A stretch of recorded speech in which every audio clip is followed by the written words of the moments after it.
رمضان سے لے کے آج تک میں کم از کم ہفتے میں ایک جنازے پہ جاتی ہوں. پولیس والے کے گھر لوگ آتے ہیں, دروازہ کھٹکھٹاتے, پولیس والے کو لے جاتے کہ جی آپ سے ذرا باتیں کرنی ہے, اور اس کی لاش واپس آتی. کیونکہ دہشت گرد جب کسی کو مارنے آتا ہے نا, اس کی سیاسی پارٹی نہیں پوچھتا. ہم امریکہ کی امن کے لیے ثالثی کر رہے ہیں, لیکن پاکستان کے بچوں کے لیے اور پاکستان کے بچوں کے امن کے لیے کون ثالثی کرے گا؟ شندانہ گلزار صاحبہ.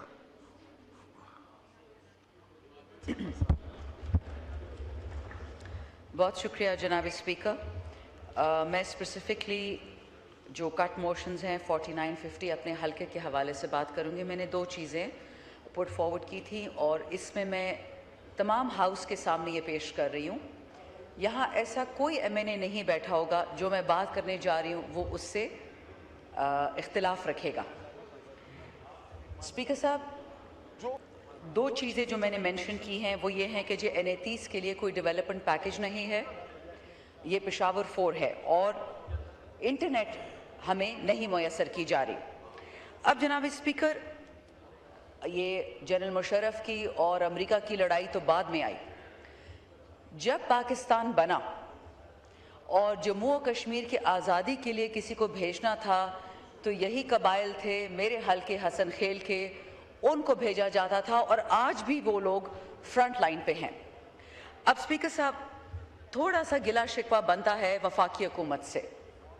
وفاقی حکومت 8,000 ارب تو دے رہی ہے آپ کے سود میں, 3,000 ارب دے رہی ہے ہماری افواج کو, اور بہت اچھا دے رہی ہے. میرے حلقے میں جتنی تباہی ہے, جتنی دہشت گردی ہے, ہمیں ضرورت ہے اس پیسے کی.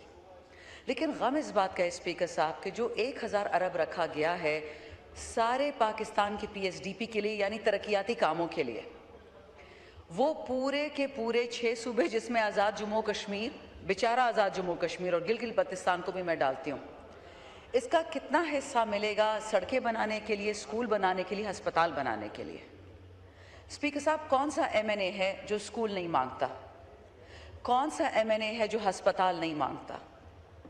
کون سا ایم این اے ہے وہ کسی بھی سیاسی پارٹی سے تعلق رکھتا ہو وہ اپنے حلقے کے لیے ڈیولپمنٹ نہیں مانگتا؟ اسپیکر صاحب, رمضان سے لے کے آج تک میں کم از کم ہفتے میں ایک جنازے پہ جاتی ہوں. پولیس والے کے گھر لوگ آتے ہیں, دروازہ کھٹکھٹاتے, پولیس والے کو لے جاتے کہ جی آپ سے ذرا باتیں کرنی ہے, اور اس کی لاش واپس آتی ہے. پنجاب کا پولیس والا ہو, سندھ والا ہو, یا خیبر پختونخوا کا ہو, ان سب کی جانیں میرے لیے ضروری ہیں. کیونکہ دہشت گرد جب کسی کو مارنے آتا ہے نا, اس کی سیاسی پارٹی نہیں پوچھتا, اس کا مسلک نہیں پوچھتا کہ آپ اہل تشیع ہیں, آپ اہل سنہ ہیں, آپ PTI سے ہیں, کہ آپ نون سے, کہ آپ پیپلز پارٹی سے ہیں. سر کٹ جاتے ہیں. صرف اتنا پوچھتی ہوں کہ N30 والوں کو جب سکول بھی آپ نہیں دیں گے, آپ نہیں, یعنی یہ جو وفاقی ہماری حکومت ہے فارم 47 والی, جب ان کو سکول بھی نہیں دیں گے, ہسپتال نہیں دیں گے, بچوں نے کیا کیا ہے کہ وہ انٹرنیٹ پہ انہوں نے آن لائن تعلیم شروع کر دی ہے. میرے حلقے کے لوگ پسماندہ ضرور ہوں گے, لیکن وہ ایفرٹ کر رہے ہیں. اب جو بچیاں, خاص کر پردے دار بچیاں, وہ 4-5 گھنٹے جو سڑکیں نہیں ہیں, وہ ٹریول کر کے ہیلی کاپٹر میں تو جا نہیں سکتی, PSDP میں تو پیسہ رکھا نہیں ہے سڑک کے لیے, تعلیم کہاں کریں گی؟ جب آن لائن ایجوکیشن شروع کرتی ہیں, انٹرنیٹ کاٹ دیا جاتا ہے کہ جی سیکیورٹی کنسرن ہے. تو نہ سکول ہے, نہ کالج ہے, نہ سڑک ہے, اور پھر بچیاں جب پڑھنا چاہتی تو انٹرنیٹ بھی آف کر دیتے. میں اسپیکر صاحب آپ کے تھرو اس وقت پورے پاکستان سے مخاطب ہوں, کیا پاکستانی نوجوان امریکی نوجوان سے کم ہیں؟ ہم امریکہ کی امن کے لیے ثالثی کر رہے ہیں, لیکن پاکستان کے بچوں کے لیے اور پاکستان کے بچوں کے امن کے لیے کون ثالثی کرے گا؟ میں اس بات پہ ختم کرتی ہوں اسپیکر صاحب, یہ جو بات ہے ہم آپ کے سامنے رکھ رہے ہیں سیاسی باتیں نہیں ہیں, یہ ساری باتیں لوگوں کی زندگی سے جڑی ہوئی ہیں. Thank you very much.